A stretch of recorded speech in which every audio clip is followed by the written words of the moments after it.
Bueno, feliç divendres.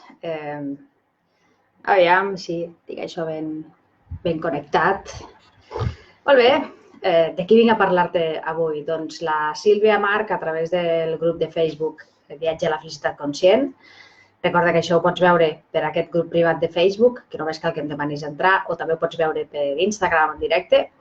I em va preguntar, o em va demanar que parlés de com frenar aquest discurs mental o, d'alguna manera, aquests pensaments perjudicials, tots aquests pensaments obsessius o negatius o que ens perjudiquen, de quina manera canvies el teu discurs mental. Et deia que s'estima que tenim uns 60.000 pensaments al dia. 60.000 pensaments i que el 80% d'aquests pensaments són negatius.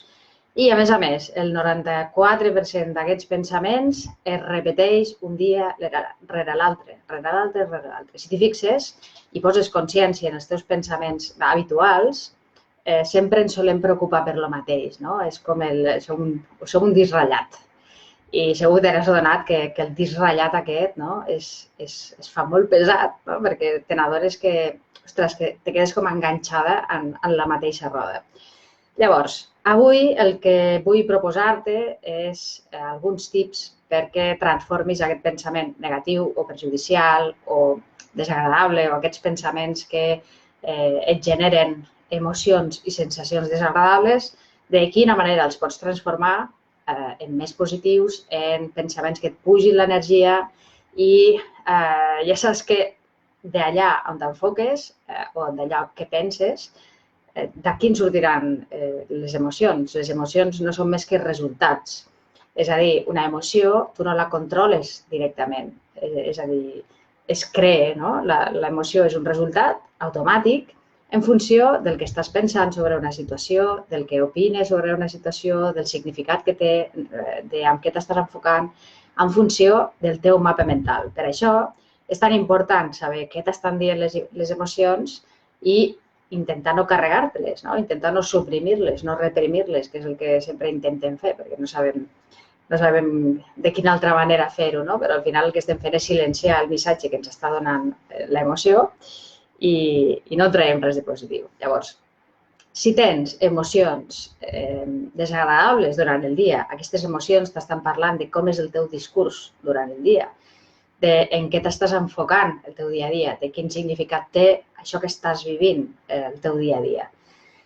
Com que són resultats, les emocions, ens en podem anar a transformar el que causa aquesta emoció, la part inicial. Per exemple, si tens alguna cosa que t'està angoixant, si tens algun problema davant, imagina, jo poso l'exemple sempre d'algun problema a la feina o de company de feina o problemes familiars, amb els teus fills, amb la teva parella, o un problema de salut, que sempre aquests tres temes són els tres estrella. Sempre dic que nosaltres tot ho fem amb una intenció positiva i la intenció positiva de tenir un discurs negatiu o tenir un discurs que versa sobre límits, la intenció positiva és mantenir-nos en la nostra zona de confort.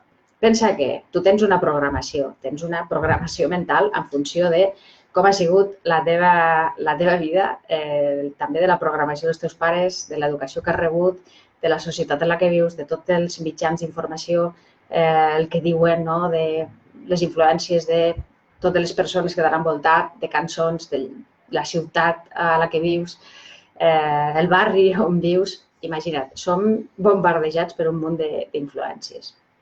Llavors, la programació mental que tenim és fruit de tot això, és a dir, no tenim una programació conscient, sinó que tenim una programació resultat de totes aquestes interaccions. No és ni millor ni pitjor, simplement és així. I l'interessant és descobrir aquesta programació i quins punts d'aquesta programació podries transformar perquè et sentissis millor. A mi no m'agrada el fet de matxacar aquesta programació perquè els pares, perquè la família, perquè l'escola, tal. Doncs d'acord, sempre ho fem el millor que sabem i tots els que ens envolten també ens influencien de la millor manera que creuen ells. I posar-nos a buscar culpes sobre els altres no ens serviria de res, estaríem tirant pilotes fora. Per tant, anem a responsabilitzar-nos de lo nostre I com que el que tu penses sobre una situació, allà on t'enfoques sobre una situació, el significat que té per tu, com gestiones les emocions que s'estan despertant davant d'aquesta situació, què fas respecte a aquesta decisió, a aquesta situació, què decideixes, què dius, què parles, què t'expliques, què te contes, tot això està dintre del teu control directe. Què vol dir control directe? Vol dir que no necessites a ningú per canviar això. Tu ho pots canviar directament. Una altra cosa és que sàpiguis canviar-ho, però realment no necessites a ningú per canviar tot això, per transformar-ho. Si tu et centres en transformar totes les coses sobre les que sí que tens control directe, la teva sensació és que tens més poder. Quan tu t'enfoques en totes les coses que no estan al teu control, la sensació que tens és que no tens poder. És a dir, la sensació que tens és que ets una víctima de les circumstàncies o ets una víctima dels altres. Llavors, el primer tip per transformar els teus pensaments és decidir a on t'enfoques. I m'has sentit parlar 1000 vegades d'en què t'enfoques, perquè és una de les coses més senzilles de transformar, perquè ho pots canviar ara mateix, decidir ara mateix si t'enfoques en tot el que et falta a la teva vida o t'enfoques en tot el que tens a la teva vida o tot el que has aconseguit o tot el que has crescut fins ara, perquè encara que creguis que no has fet gran cosa, que no has crescut gaire, si et poses a apreciar-ho de veritat i et poses a apuntar on estaves fa 3 mesos, què ha crescut en tu des de fa 3 mesos, segur que trobaràs coses. I si no les trobes, segueix buscant. Aquest és un exercici que ens el fan fer, jo faig un curs d'empresa, cada 3 mesos ens reunim a Madrid i sempre comencem, el primer exercici que fem, i som tot gent emprenedors i gent que tenim les nostres empreses, i el primer exercici que fem és reconèixer quins són els èxits del trimestre, quines coses has aconseguit. I te n'adones, i són èxits no només professionals, sinó també pot ser... Jo recordo que el primer trimestre que vaig fer aquest exercici vaig descobrir, me'n vaig adonar que un dels èxits era haver-me adonat d'un pensament limitant que tenia, que era el no puc, no arribaré, no puc, no arribaré. Era un pensament que me'l feia constantment quan havia de fer alguna cosa, fos la que fos, però generalment coses de feina, i sempre em venia el pensament de no acabaràs a temps, no arribaràs a temps, no arribaràs a temps, i que això em generava molta angoixa. I fa poc que el vaig detectar, aquest pensament. Imagina. I això per mi va ser un èxit, perquè a través de que vaig detectar aquest pensament, ara la que noto que m'angoixo, penso, un moment, estic pensant que no acabaré, llavors ja fas les preguntes, no? Què té de cert que no acabaré o què passaria si no acabés. D'acord? Per tant, important, decideix enfocar-te en el que sí que pots arribar a controlar. D'acord? Per què? Perquè seràs més proactiva, tindràs la ment molt més clara, molt més efectiva i et pots posar a buscar solucions sobre les coses que sí que pots decidir tu. No té cap sentit esperar que la persona que tens al costat acabi pensant com tu voldries que pensés o sentint-se com tu vols que senti o faci el que tu vols que faci. Quantes vegades posem el nostre benestar emocional en mans depèn del que farà l'altra persona, no? O del que pensarà l'altra persona. Ho fem amb una intenció positiva i és perquè creiem que funciona aquesta estratègia. Ens han ensenyat així, però ja et dic ara que a vegades sí, l'altre canvia de parer, però no tens poder. Llavors, una pregunta que t'ajudarà a redirigir aquests pensaments negatius és que et facis la pregunta de què estic intentant controlar. Quan tinguis uns pensaments que estan donant voltes sobre una situació, et pots preguntar què estic intentant controlar, què estic esperant que passi i què no està passant, o amb què estic lluitant. D'aquesta manera, el que fas és detectar la lluita que tens i pots decidir si aquesta lluita és lícita, si et porta a alguna banda o si realment dius, doncs no, aquesta lluita no em porta enlloc, estic lluitant amb alguna cosa sobre el que no tinc poder i ja saps que ens toca acceptar el que no podem canviar o el que no és a les nostres mans. És soltar la necessitat de canviar-ho. D'acord? Sabeu que em podeu fer preguntes, tant per Facebook com per Instagram, em podeu fer preguntes ara mateix. D'acord? Llavors, hem dit que el primer que podem fer és canviar el foco, no?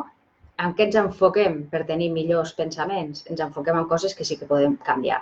Això el que ens donarà és que tindrem més sensació de poder, més sensació de capacitat de canviar alguna cosa que tenim davant, d'acord? Recorda que l'estrès ens apareix quan tenim la percepció que no som capaços d'afrontar alguna que tenim davant. Per tant, si jo m'enfoco en coses que sí que puc transformar, encara que no sàpigui com, l'estrès no s'apoderarà tant de nosaltres. Si tu tens menys estrès, la teva ment està més clara, la teva energia està més serena i pots tenir una resposta molt més coherent amb com t'agradaria tu actuar o ser. D'acord? Seguim. A part del control, de quina altra manera podries gestionar aquests pensaments negatius o transformar-los? Hi ha una eina super tonta que a mi m'encanta, que se diu posposar el pensament. Alguna vegada ja t'he parlat d'aquesta eina de posposar el pensament. Com més lluites amb els pensaments negatius, més persisteixen. És a dir, més duren, més se queden per allí, perquè els pensaments negatius també tenen la seva intenció positiva, estan intentant protegir-te d'algo o prevenir algo. Una altra cosa és que això funcioni. Llavors, quan tu el que fas és enfadar-te amb un pensament negatiu, imagina que tens un examen o tens unes opos, ara que hi ha hagut oposicions, està tothom d'oposicions, i el teu pensament recurrent és que no acabaré, és que ja veuràs que el temari és molt gran, no aprovaré, i si no aprovo, i si me canvien de plaça, etc. Tots aquests pensaments satèl·lits que hi ha sobre un mateix tema. I el que fas amb aquests pensaments, una de les estratègies per descartar-los és posposar-los, com si fos una alarma. Perquè com més t'enfadis amb que tens pensaments d'aquest tipus, el que tindràs serà pensaments d'aquest tipus i, a més, el teu enfado, el teu enuig. Llavors, el que volem és simplificar. No ens enfadem, li pots dir gràcies als pensaments, li pots dir gràcies perquè tenen la seva intenció positiva, estan intentant ajudar-te, i li pots dir gràcies, recorda-m'ho dintre de mitja hora, recorda-m'ho dintre d'una hora, dintre de 5 minuts, recorda-m'ho demà. El fet és que no has rebutjat el pensament, sinó que li has donat les gràcies al pensament i li dius gràcies, torna dintre d'una estona.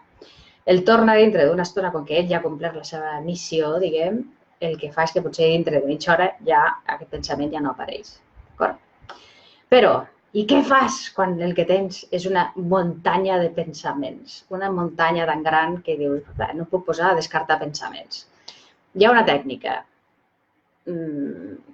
Ahir us vaig fer un directe, així en petit comitè, sobre l'última eina del sistema nerviós per sortir de la por, per sortir del bloqueig en 2 minutets, i era una eina que la fèiem a través del cos.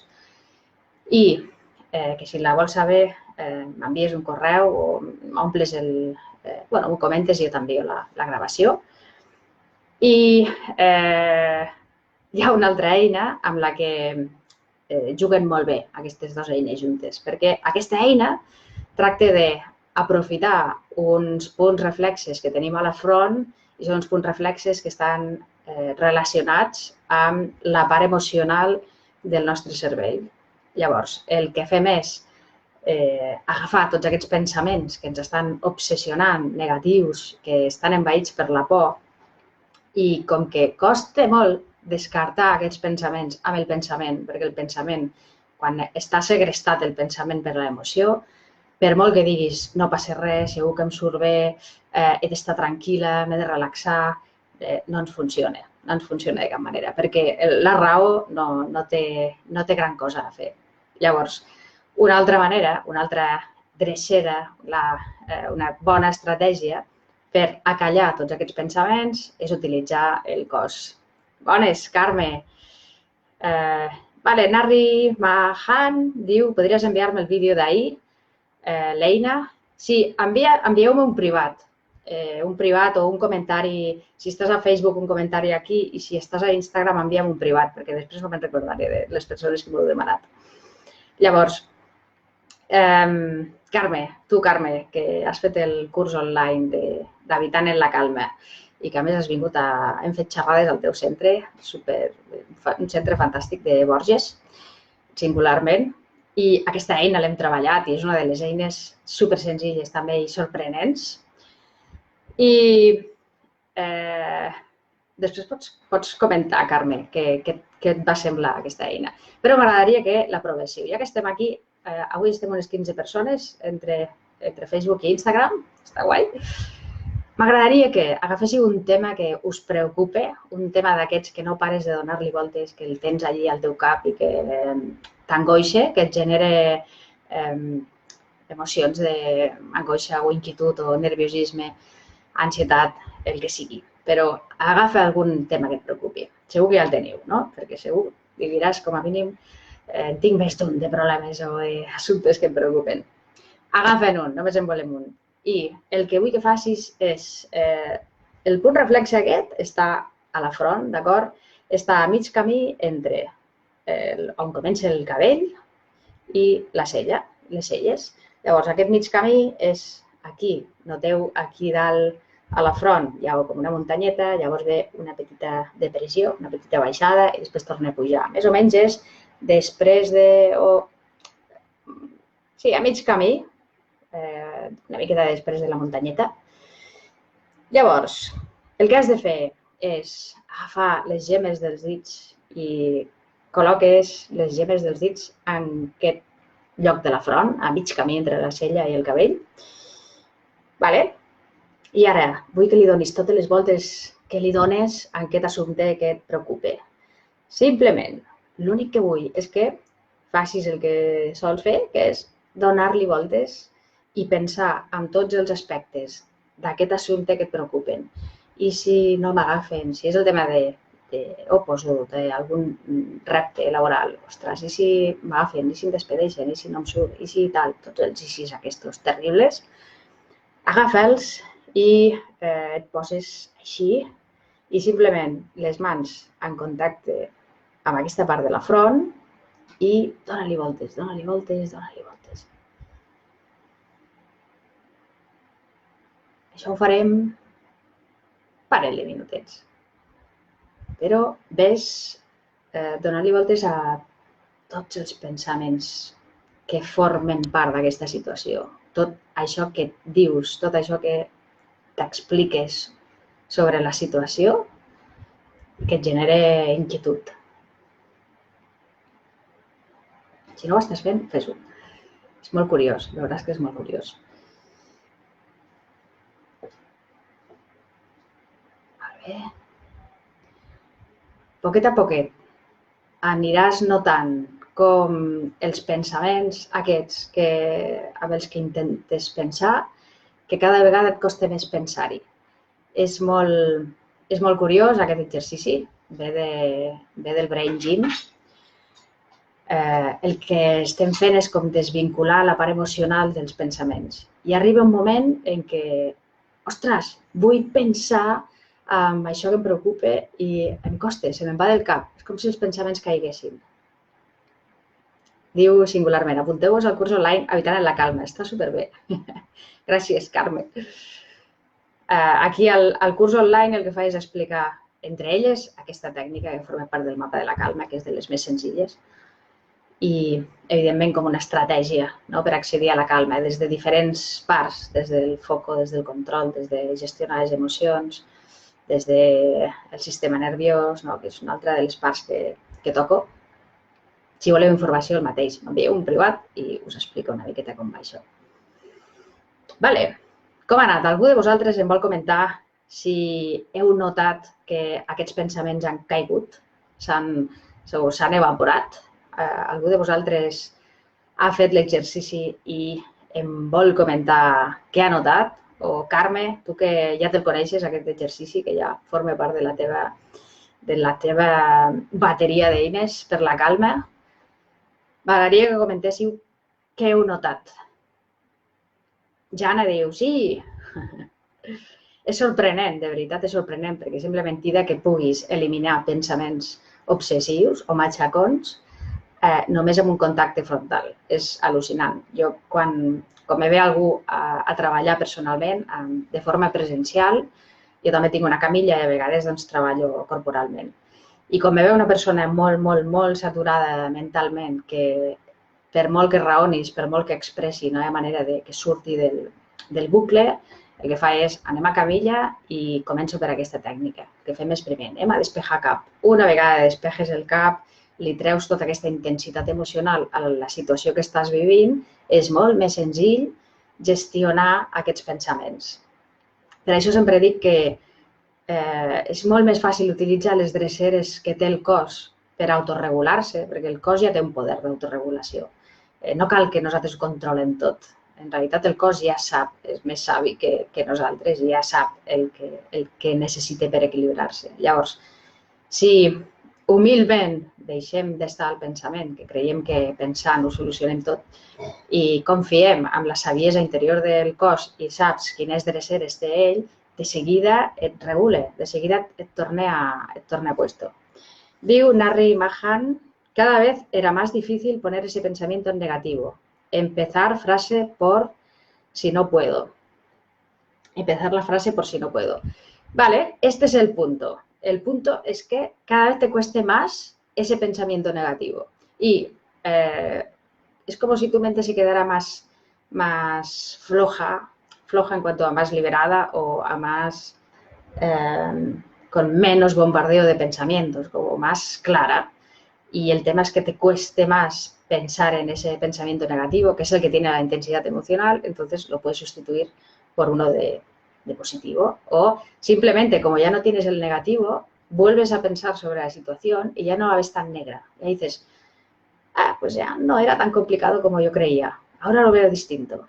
Siempre el poder, el superpoder d'autorregulació que tenim, si davant d'una situació que ens està angoixant molt, normalment el que fem és posar-nos a buscar solucions amb tot el nostre cap i tot el nostre sistema envaït per emocions. I ens costa molt trobar solucions, ens costa molt sortir d'allà, perquè és el que et dic, l'emoció no et deixa raonar, segreste. Per tant, per mi sempre és prioritari davant d'una situació angoixant, primer gestionem l'angoixa, la gestionem, la drenem i deixem que marxi. Perquè l'angoixa només t'està parlant, l'angoixa només t'està dient, ei, no et veus capaç d'afrontar aquest repte. La por del que t'està parlant és això, et parla de creus que no podràs. I està intentant mobilitzar recursos i per això es tensen els músculs, arriba més sang als músculs, et poses allí amb lluita o fugida i està intentant que tu ho afrontis. Però si gestiones aquesta por, aquesta angoixa, aquesta inquietud i la baixes, la teva ment està més clara. I pensa que les nostres decisions són fruit de les nostres emocions, del nostre estat emocional. Si tu estàs optimista, confies en tu, et sents empoderada o et sents capaç, tu prens unes decisions molt més atrevides. Aquí m'he quedat sense bateria. Tu prens unes decisions molt més atrevides, ets més capaç d'assumir riscos i de responsabilitzar-te dels resultats. En canvi, quan no et veus capaç de... Imagina que vols canviar de feina, el teu somni és canviar de feina. I tu creus que ho pots fer. Tu creus que sí, mira, deixo la feina, encara que em quedi sense atur, però confio en mi, confio en que me'n sortiré, confio en els meus recursos, en el meu ingeni, en el meu entorn també, confio en la vida i sé que ho podré fer. Doncs, evidentment, tu deixes la feina abans que si el teu estat emocional és de, no, veuràs tu, perquè avui dia la crisi, no hi ha feina, de lo meu és molt difícil treballar tots aquests pensaments, tots aquests pensaments que podríem treballar amb aquest exercici. I és així, no? Tu prendràs una decisió de postergar aquell canvi de feina, perquè dius, no en soc capaç. Llavors, com que les teves decisions depenen del teu estat emocional, apodera't del teu estat emocional. Com abans el drenis, com abans baixis tota aquesta intensitat emocional, abans podràs decidir. I no serà una decisió des de la por, no serà una decisió des d'aquesta sensació d'angoixa, sinó que serà una decisió des del que t'agradaria fer, el que vols fer. Ja saps que tot ho fem amb una intenció positiva, podem anar cap al plaer o fugir d'un dolor, però fugir d'un dolor, fugir d'algo que m'està angoixant, és més dolorós que prendre una decisió perquè jo vull fer allò, no? Perquè és el meu desig, perquè em donarà plaer. Aida Roca diu, Aida, què tal? Totalment d'acord amb el que acabes de comentar. Però jo no aconsegueixo estar sempre a dalt.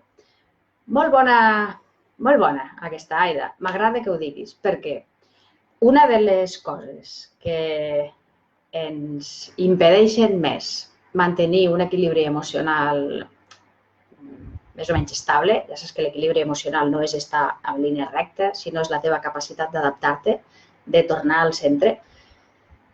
Una de les coses que més ens impedeixen tenir un benestar emocional és que ens exigim, volem, esperem estar sempre a dalt. ¿Vale? He d'estar sempre optimista, he d'estar sempre bé, he d'estar al 100%. I el fet d'exigir-nos estar sempre bé, diu Aida, no soc tarifa plana, tinc pics constants. M'agrada lo de la tarifa plana. És molt avorrida la tarifa plana, Aida. És més divertit els pics, però els pots viure d'una altra manera. Els pots viure de manera que dius, què m'està dient aquest pic de mi? Què m'està explicant de mi? Què m'està explicant de la meva manera de viure, de la meva manera de pensar, del significat d'això? Llavors, et deia que una de les coses que necessitem és baixar les expectatives del nostre estat emocional. És a dir, tots volem estar superbé, tots volem ser superfeliços, alegres, estar positius tot el dia, estar al 100%, tenir energia a tope. Això és el que volem tots. Però si tu vols això, estar a tope sempre, i tu esperes estar a tope sempre, és a dir, si tu és al mateix nivell l'objectiu del que esperes que passi, quan no ho compleixes, quina emoció ens apareix? Ho sabeu? Què t'apareix quan no compleixes el que esperes o no es compleix? Apareix la frustració, apareix la impotència o la ràbia, fins i tot, no? De, ostres, no sento que estic complint les meves normes o les meves expectatives. El complir expectatives, ja siguin dels altres o nostres, ens angoixa molt també. Llavors, què passa?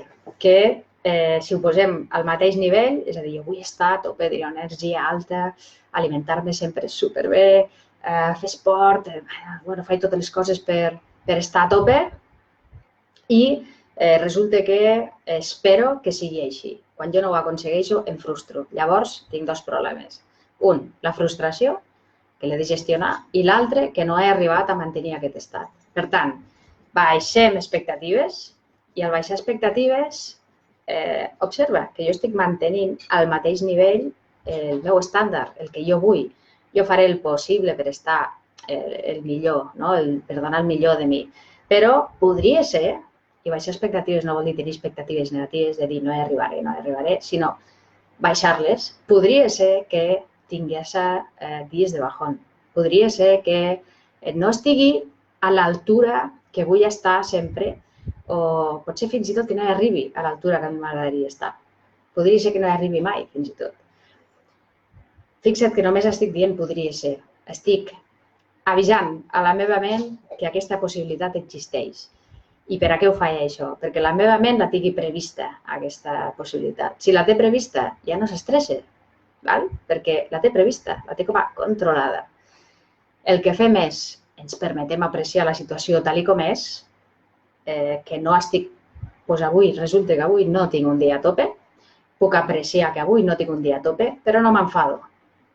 Llavors no he de gestionar aquest enfado i puc dir, què puc fer? Llavors, què puc fer per posar-me més a tope? Potser necessito descansar, no? Que moltes vegades el que ens falta és descans. Perquè volem donar tant, que el que no ens permetem és parar. Almenys parlo per mi, a mi això em passa. Carles diu, crec que hem de saber estar dins la muntanya russa de la vida. Ni quan estàs a dalt és la repera, ni quan estàs a baix és tan dolent. Doncs estic d'acord amb tu, Carles. Al final, tot forma part de la vida. Tant estar a dalt, com estar a baix, com estar al mig, sempre tot forma part de la vida. El que passa és que ho hem catalogat de més bo o de més dolent. Ho hem jutjat. Llavors, quan et permets experimentar el dolor com el que és i amb el mínim judici possible, el dolor ja no és tan dolorós, perquè el que ens fa tan mal també és estar en lluita del que estem vivint.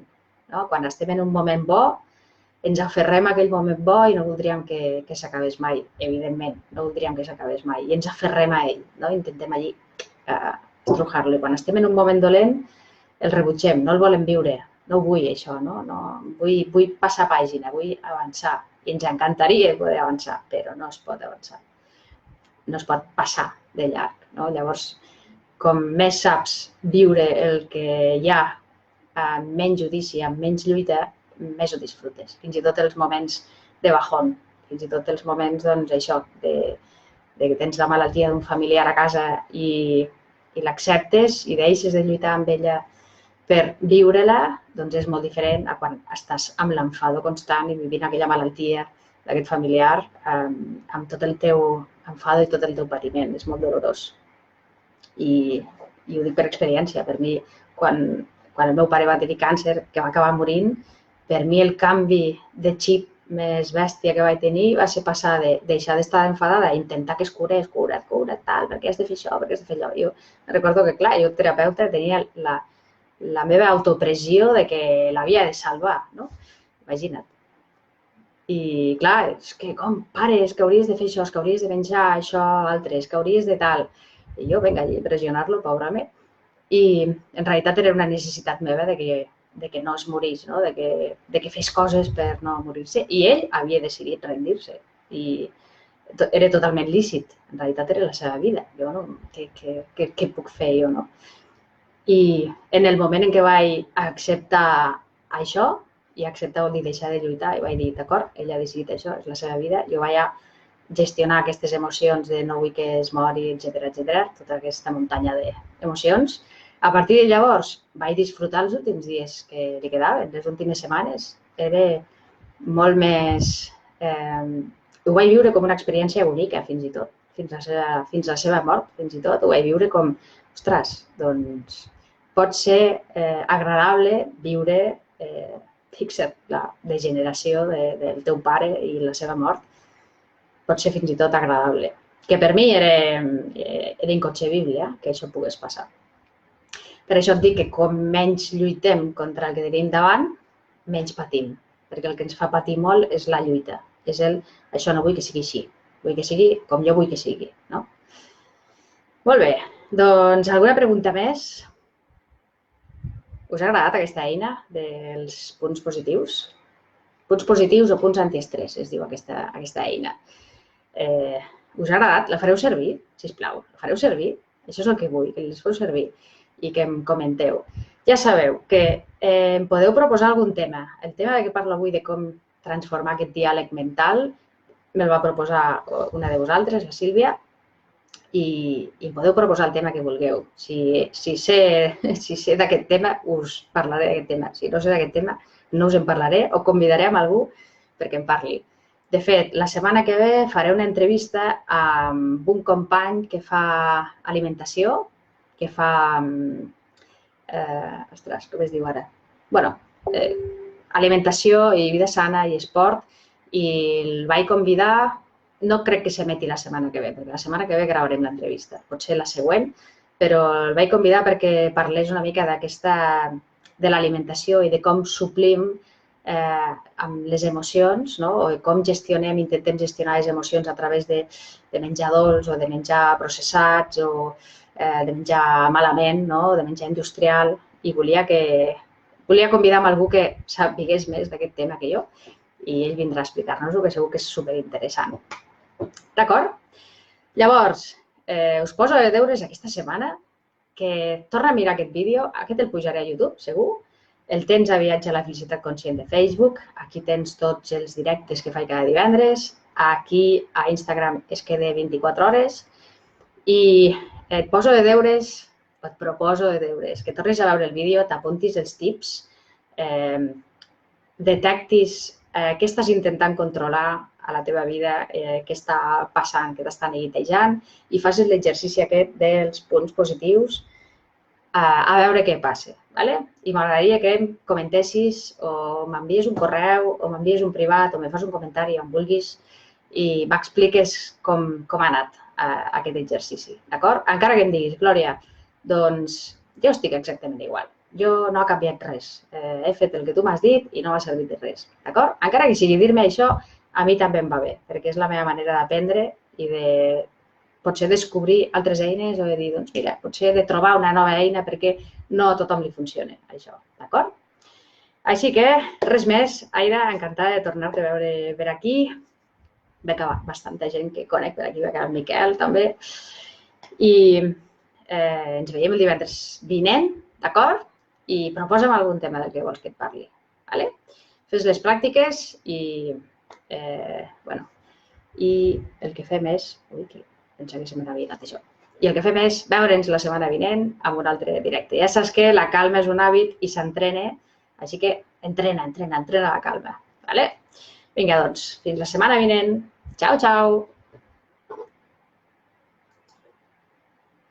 Adéu.